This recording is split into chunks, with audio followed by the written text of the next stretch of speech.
Un combat politique d'abord. PASTEF, c'est aussi un combat social. Nous faisons partie des rares hommes politiques yoo xam ne les rares formations politiques yoo xam ne ñu ngi ci tous les combats sociaux. nee nañu hommes politiques yi duñ leen dégg ci courant bi duñ leen dégg ci suñu ressources naturelles yu ñu jaay duñ leen dégg ci problème santé bi ak yeneen. Est-ce que PASTEF bokk na ci? Loolu mooy suñu conception de la politique. C'est d'abord une action citoyenne. moo tax je vous lance cet appel. na ngeen participer à tous les combats sociaux. fu ñu woote ci loo xam ne njëriñu réew mi la. mobilisez-vous massivement dem bokk ci. bu leen ci kenn dindi. parce que c'est notre combat avant tout. lu ñuy def ci ñoo lànk wala ci aar lu ñu bokk ci beneen plateforme parce que bokk na ci ñuy fexe ba casser les dynamiques mooy dañuy gëmloo ni waaw lii politiciens waruñu cee dugg buñ ci duggee nii et cetera lan mooy différence entre l'acteur politique et le citoyen bu leen ci kenn dindi participer à tous les combats sociaux et je rends hommage à tous ceux qui sont interpellés injustement. En tête de file, notre frère Guy Marius Sagna.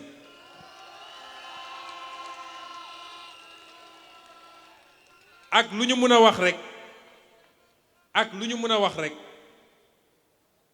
d'abord palais de la République palais wu sénégalais yi la Maison Blanche mooy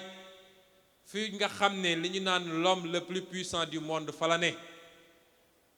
te bés bu ne statistiques yi nee nañ bés bu ne dina am 3 manifestations devant la Maison Blanche kon sénégalais bu dem taxaw kanamu palais de la République keroog am na benn député ancien policier bu ko wax ne leen bu ngeen foogee ni taxaw buntu palais menace ci président de la République day di nax seen bopp.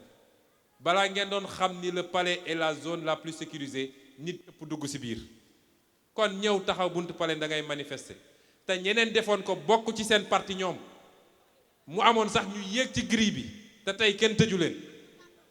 ñu ñëw jàpp ay doomu jàmbur mënuñu koo cautionner mënuñu koo nangu mais loolu li may wax toujours dafay wane xar kanamu waa ji rek nous apportons tout notre soutien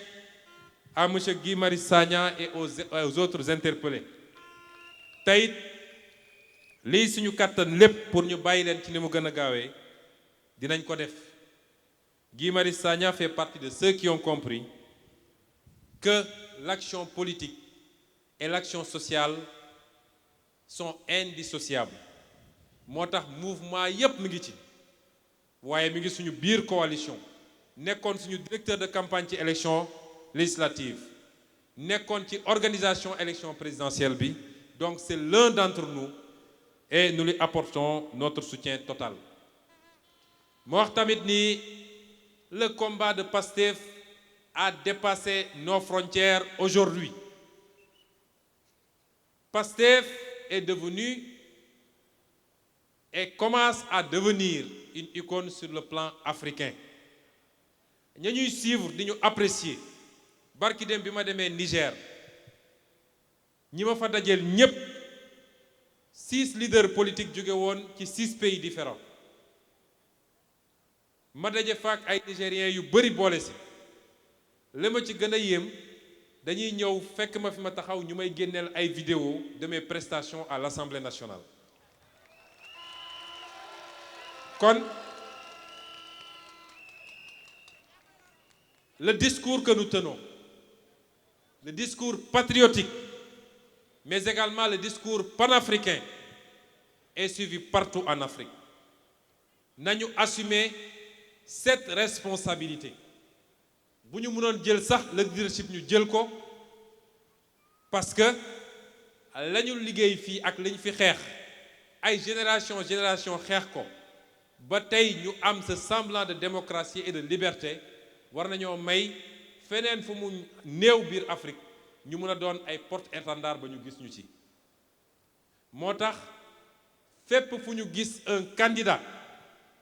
boo xam ne la muy woote méngoo nag lu ñuy woote fii Afrique nous lui apporterons notre soutien moral sans hésiter parce que la ñu bëgg benn réew rek mënu koo def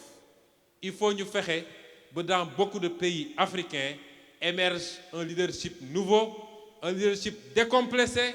un leadership patriotique et panafricain. Et nous allons y travailler. Looloo tax bi ñu demee Niamey ñu taxawal